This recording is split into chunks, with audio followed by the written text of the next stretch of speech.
दोस्तों 20 सितंबर 2018 का दिन था। ग्वालियर के परिवार का रो रो कर बुरा हाल था क्योंकि उनका 16 साल का लाडला बेटा घर छोड़कर कहीं भाग गया था। परिवार रोते बिलखते थाने पहुंचता है, उसके गुमशुदगी की रिपोर्ट दर्ज करवाते हैं। महीनों बीत जाते हैं, सालों बीत जाते हैं, लेकिन उसका कहीं भी कोई अता पता नहीं चलता। दोस्तों सब यह मान लेते हैं कि शायद उसका किसी ने अपहरण करके हत्या कर दी हो, लेकिन दोस्तों वो लड़का जिंदा था, बिल्कुल सही सलामत था और दर दर की ठोकरें खाते हुए शोहरत की बुलंदियों को छू रहा था। नमस्कार दोस्तों, आज की जो सच्ची कहानी मैं आपको सुनाने जा रही हूँ, ये सच्ची कहानी है मध्य प्रदेश से। दोस्तों मध्य प्रदेश के महेंद्र सिंह राजपूत के बेटे आशु सिंह राजपूत की कहानी बहुत इंटरेस्टिंग कहानी है। दोस्तों आशु सिंह राजपूत जो है पढ़ने लिखने में काफी होशियार था। 2018 में उसने 10वीं की परीक्षा अच्छे नंबरों से पास की थी, तो उसके पिताजी जो महेंद्र सिंह राजपूत थे वह चाहते थे कि उनका बेटा अच्छे तरीके से और पढ़ाई करे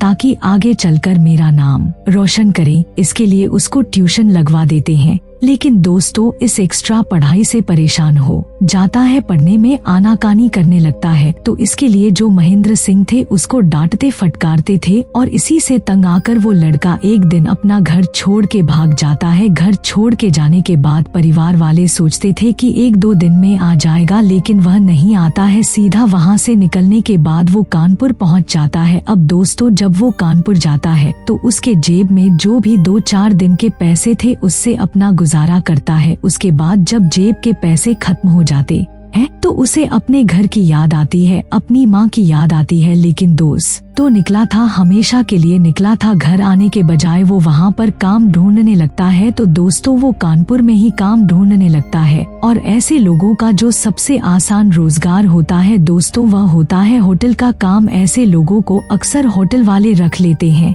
क्योंकि जो बर्तन धुलने के काम आते हैं, साफ सफाई करने के काम आते हैं। तो आशु सिंह राजपूत जो है वह एक होटल मालिक के पास जाता है, काम मांगता है। होटल वाला फौरन उसको काम पर रख लेता है, लेकिन दोस्तों उसके अंदर काबिलियत थी तो वो वेटर का काम करने लगता है। लेकिन 6-7 महीने काम करने के बाद उसका मन उब जाता है, बोलता है कुछ और करना चाहिए। इसके लिए दोस्तों वह नोएडा का रुख करता है। अब नोएडा जाने के बाद एक बार फिर वह काम ढूंढता है, लेकिन उसके तकदीर में होटल ही लिखा था, तो वहाँ भी होटल में ही काम मिलता है। 4 महीने वहाँ पर काम करता है। उसके बाद दोस्तों वह सीधा चला आता है मायानगरी मुंबई। इधर इसके जो परिवार वाले थे काफी परेशान हो जाते हैं, पुलिस पर लगातार दबाव बनाते हैं। पुलिस जो है उसके ऊपर 10,000 का इनाम भी रख देती है कि जो कोई ढूंढ के लाएगा उसको इनाम दिया जाएगा 10,000। लेकिन दोस्तों अब कौन कहाँ ढूंढे। अब दोस्तों मुंबई पहुँचता है तो पहले एक पान की दुकान पर काम करता है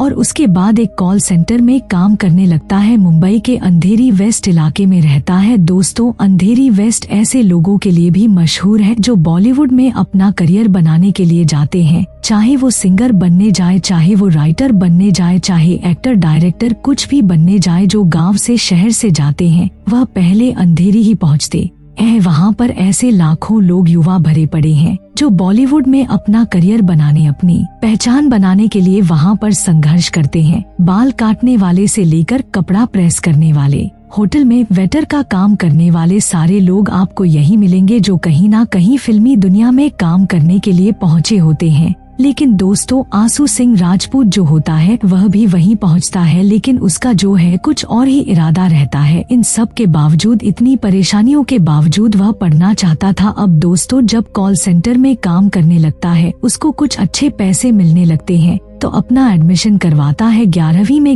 में एडमिशन करवाता है, 12वीं करता है और उसके बाद फिर वह बीएससी में एडमिशन लेता है। वहाँ पर कुछ दोस्त भी उसके बन जाते हैं जिसकी मदद से वो अपनी पढ़ाई को जारी रखता है। कॉल सेंटर से जो भी पैसे मिलते थे अपनी पढ़ाई पर खर्च करता था, उसको कोई दिक्कत नहीं थी। लेकिन इसी दौरान उसको एक रियल स्टेट कंपनी में नौकरी मिल जाती है। क्योंकि पढ़ने लिखने में ठीक ठाक था, तेज तरार उसका दिमाग था, तो इसीलिए वो इंटरव्यू क्लियर करके रियल स्टेट के कंपनी में जॉब करने लगता है। दोस्तों जब रियल स्टेट कंपनी में जॉब करता है तो दिन दूनी रात चौगुनी वह तरक्की करने लगता है, क्योंकि बीएससी की वो पढ़ाई कर रहा था। फाइनल ईयर उसका चल रहा था। बहुत ही होशियार था पढ़ने लिखने में। वो रियल स्टेट में ब्रोकरी करते हुए हर महीने कम से कम 2 से 3 लाख कमा लेता था। इधर जो है सरकार की एक योजना है ऑपरेशन मुस्कान। ऑपरेशन मुस्कान के तहत क्या किया जाता है, जैसे किसी की बाइक गायब हो गई हो तो उसको पुलिस ढूंढती है, उसके बाद लाकर उसको देती है, उसका मुस्कान जो है वापस लौटती है। किसी का मोबाइल गुम हो गया, मोबाइल ढूंढ के लाती है, देती है, तो उसकी जो है मुस्कान वापस लौटती है। तो इसीलिए इसका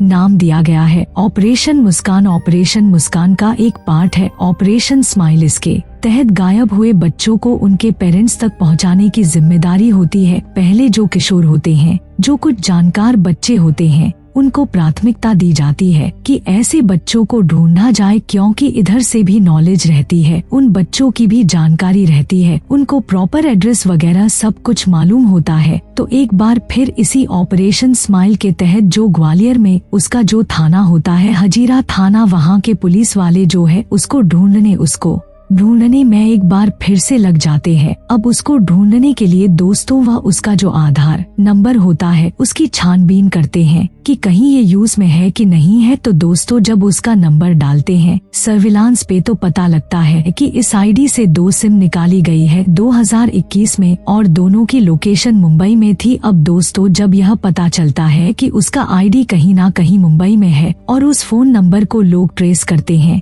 तो एक पुलिस टीम यहाँ से गठित की जाती है उसके हजीरा थाना क्षेत्र से और उसके बाद वह मुंबई के लिए रवाना होती है। मुंबई जाकर वह लोग उस नंबर को ट्रेस करते वहाँ तक पहुँचते हैं जहाँ पर वह नंबर चल रहा था। दोस्तों फोन जो है कोई और नहीं आशु सिंह राजपूत ही चला रहा था। लेकिन जब पुलिस वाले उसको देखते हैं तो हैरान रह जाते हैं। लग्जरी लाइफ, अच्छे खासे कपड़े और गाड़ी, सब कुछ अच्छे खासे फ्लैट में रह रहा था। पुलिस वाले पूछते हैं उसका नाम, तो बोलता है हाँ मैं आशु सिंह राजपूत हूँ, मेरे पिता का नाम महेंद्र सिंह राजपूत है, मध्य प्रदेश ग्वालियर का रहने वाला हूँ। गदाईपुरा गांव का। पुलिस वाले उसको जो है वहाँ से अपने साथ लाते हैं हजीरा थाना क्षेत्र में। उसके बाद वहीं पर उसके जो पेरेंट्स होते हैं, उसके पिता महेंद्र सिंह राजपूत, उसकी माता, उनको बुलवाया जाता है। उनके साथ और भी लोग उत्सुकता पूर्वक आ जाते हैं कि अरे आशु मिल गया। थाने में काफी सारे लोग आ जाते हैं। दोस्तों जब आशु सिंह अपनी माँ को देखता है, उसकी माँ अपने बेटे को देखती है, तो दोनों जो है एक दूसरे से लिपट जाते हैं। बहुत देर तक रोने लगते हैं,